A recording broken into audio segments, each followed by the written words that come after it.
Hello everyone, রয়েস কিচেনে তোমাদের সকলকে ওয়েলকাম। আমি তো নিয়ে চলে এসেছি আরেকটি রেসিপি নিয়ে তোমাদের কাছে। আজকে বানাচ্ছি চিকেন মহারানি। তার জন্য এখানে একটা বোলে মোটামুটি 500 গ্রামের মতন চিকেন নিয়ে নিয়েছি।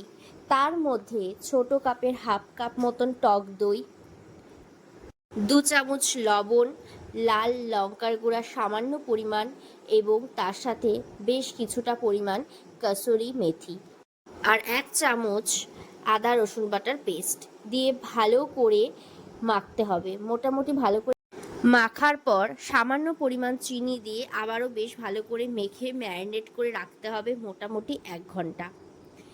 এরপর একটা প্যান বসিয়ে প্যানটা গরম হয়ে গেলে সেখানে 1 চা চামচ ধনে গুঁড়ো, 1 চা চামচ জিরে গুঁড়ো এবং 1 চা চামচ গোটা মৌরি ভালো করে একটু ভেজে তার মধ্যে 2টো শুকনো লঙ্কা ফাটিয়ে সেটাকেও ভালো করে ভেজে নিলাম।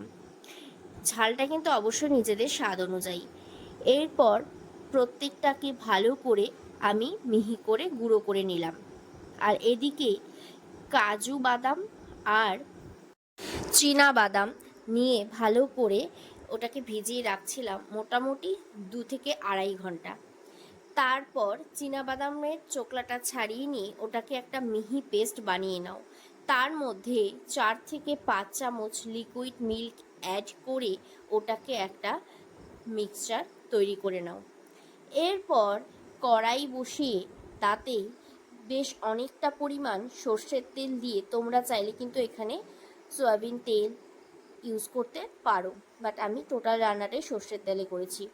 যাই হোক, সর্ষের তেল দিয়ে তেলটা গরম হয়ে গেলে সেখানে 2টো মিডিয়াম সাইজের আগে থেকে কুচিয়ে নেওয়া পেঁয়াজকে দিয়ে দিলাম। পেঁয়াজটা হালকা ভাজা হয়ে গেলেই আবারও 2টো মিডিয়াম সাইজের পেঁয়াজ, আদা রসুন বাটার একটা পেস্ট আর কাঁচা লঙ্কা আগে থেকে পেস্ট বানিয়ে রাখছিলাম সেটাকে ভালো করে দিয়ে কষিয়ে নিয়ে আগে থেকে ম্যারিনেট করা সেই চিকেনগুলোকে ভালো করে দিয়ে দিতে হবে।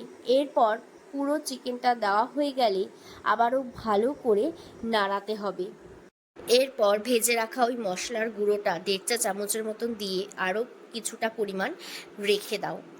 এরপর কাজু আর চীনাবাদামের পেস্টটা দিয়ে দাও আর সামান্য পরিমাণ কাশ্মীরি লাল লঙ্কার গুঁড়ো দিতে পারো কালারের জন্য। আর 7 থেকে 8টা কাঁচা লঙ্কা চিড়ে দিয়ে দিয়েছিলাম, ঝালটা নিজেদের স্বাদ অনুযায়ী। এরপর ভালো করে কষাতে থাকো। যেই মুহূর্তে তেল ছেড়ে আসবে সেই মুহূর্তে বেশ কিছুটা পরিমাণ জল দিয়ে দাও, গরম জল। এরপর আবারও কষিয়ে নামানোর আগে 1 চা চামচ চিলি ফ্লেক্স, বেশ কিছুটা পরিমাণ কসুরি মেথি, ধনে পাতা, আগে থেকে ভেজে রাখা ওই মশলাটা যে বেশ কিছুটা অংশ ছিল সেই মশলাটাও ওপর থেকে দিয়ে দাও আর কিছুটা পরিমাণ লেবুর রস দিয়ে নামিয়ে নাও। তাহলে রেডি আজকের চিকেন মহারানি।